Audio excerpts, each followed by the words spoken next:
फिर अपने आप को मेघनाद ही मानने लग गया।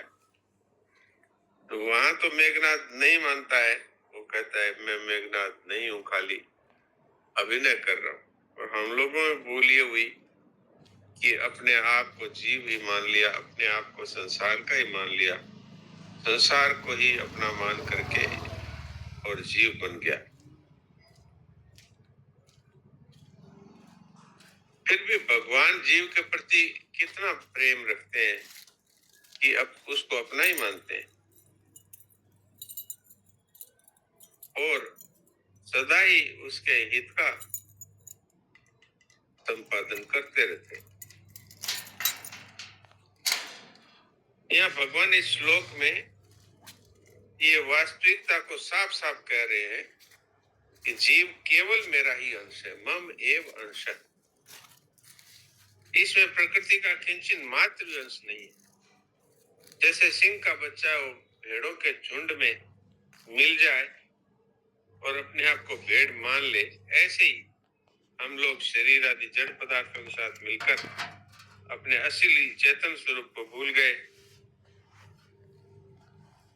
सिंह का बच्चा भेड़ों के साथ मिल रहा है चाहे, पर भेड़ नहीं हो सकता। दूसरा सिंह आकर उसके सामने जब दहाड़ता है और कहता है देख तू और मैं एक है, ऐसे संत हमारे सामने दहाड़ते कि देख तू और मैं एक है। ऐसे ही भगवान हमारे सामने इस श्लोक के माध्यम से ये बात कह रहे हैं, दहाड़ करके एक तरह से, कि मम एव अंश है। जीव को बोध करा रहे हैं, ये जीव तू मेरा ही अंश है। प्रकृति के साथ तेरा संबंध कभी हुआ नहीं, होगा भी नहीं और अभी भी नहीं है और हो सकता भी नहीं, क्योंकि अंधकार और प्रकाश कैसे एक हो सकते। तो भगवत प्राप्ति में ये एक बहुत ही सुगम साधन है कि लंबे समय तक अभ्यास करते रहो फिर भी प्रगति नहीं हो पाती। और साधक अगर ये विचार कर ले कि मैं हूं किसका, बस इस तरफ दृष्टि होते ही उसको उनकी प्राप्ति हो जाती है। मैं भगवान का ही हूं, इतना याद कर लेने मात्र से, इसकी स्मृति मात्र से ही उसका अनादिकाल से जो अज्ञान था वो नष्ट हो जाता है। इसीलिए अर्जुन ने यही कहा, नष्टो हुआ स्मृति लब्धा तत्प्रसादात्। भगवान की हमारे पर इतनी कृपा है, अगर इसका हम अनुभव करें तो इस कृपा का कोई पारावार नहीं। ये सबका अनुभव है। हम अपने को कोई वैश्य, कोई ब्राह्मण, कोई शूद्र, कोई साधु, कोई गृहस्थ ऐसे मानता है। उस मान्यता के अनुसार ही हम सब व्यवहार करते हैं, परंतु मैं भगवान का हूं ये वास्तविकता सदा रहने वाली है। बाकी जितनी भी मान्यताएं हैं ये सब परिवर्तनशील हैं और मानने पर भी ये हमारे साथ सदा रहता नहीं।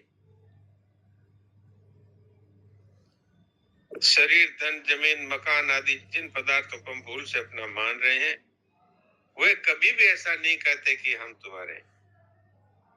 पर भगवान स्पष्ट घोषणा कर रहे हैं कि तू मेरा है। ये हम लोगों की कितनी भूल है कि जड़ पदार्थ जो कि हमें अपना मान सकते ही नहीं और जिनके साथ हम कभी रह सकते ही नहीं, उनको अपना मानते हैं। और जो भगवान घोषणा करते हैं कि तू मेरा है, उनकी तरफ देखते ही नहीं। मैं भगवान का हूं ऐसा भाव रखना ही वास्तव में अपने आप को भगवान का बेटा मानना है। भगवान के बेटा बेटी हम हैं।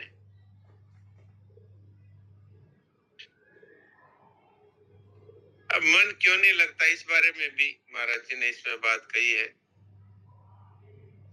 साधकों की बड़ी भूल ये है कि वे अपने आप को भगवान का न मानकर मैं ब्राह्मण हूं, मैं साधु हूं, मैं गृहस्थ हूं, इस तरह की मान्यताओं को पकड़े हुए हैं और इनको पकड़े पकड़े ही मन बुद्धि को भगवान में लगाना चाहते हैं। तो ये दुविधा कभी मिटने वाली नहीं। बहुत प्रयत्न करने पर भी मन बुद्धि जैसे भगवान में लगने चाहिए वैसे नहीं लग पाते। लेकिन अगर हम इस वास्तविकता को स्वीकार कर लें कि मैं भगवान का हूं, तो फिर हम अपने सही जगह पर पहुंच जाते हैं। बिगड़ी जन मने की सुधरे वही आज, होई राम को नाम जब तुलसी तज कुसुमाज। सन्मुख होय जीव मोय जब ही जन्म को ठेगना सही तब। बुद्धिमान कहलाने वाले मनुष्य की बहुत बड़ी भूल यह है कि वह अपने अंशी परमात्मा से विमुख हो गया।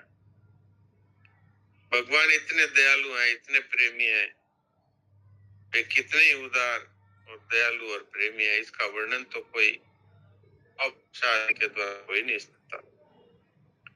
जब जब भगवान के अनुसार अपने कर्तव्य करता है, इतने तरह से वे उसको इतनी ऊंचाई पर पहुंचा देते हैं कि उसका जन्म रूप बंधन छूट ये कर्मयोग। तो भगवान न भी जानता हो न जानता हो, पर वो अगर उनकी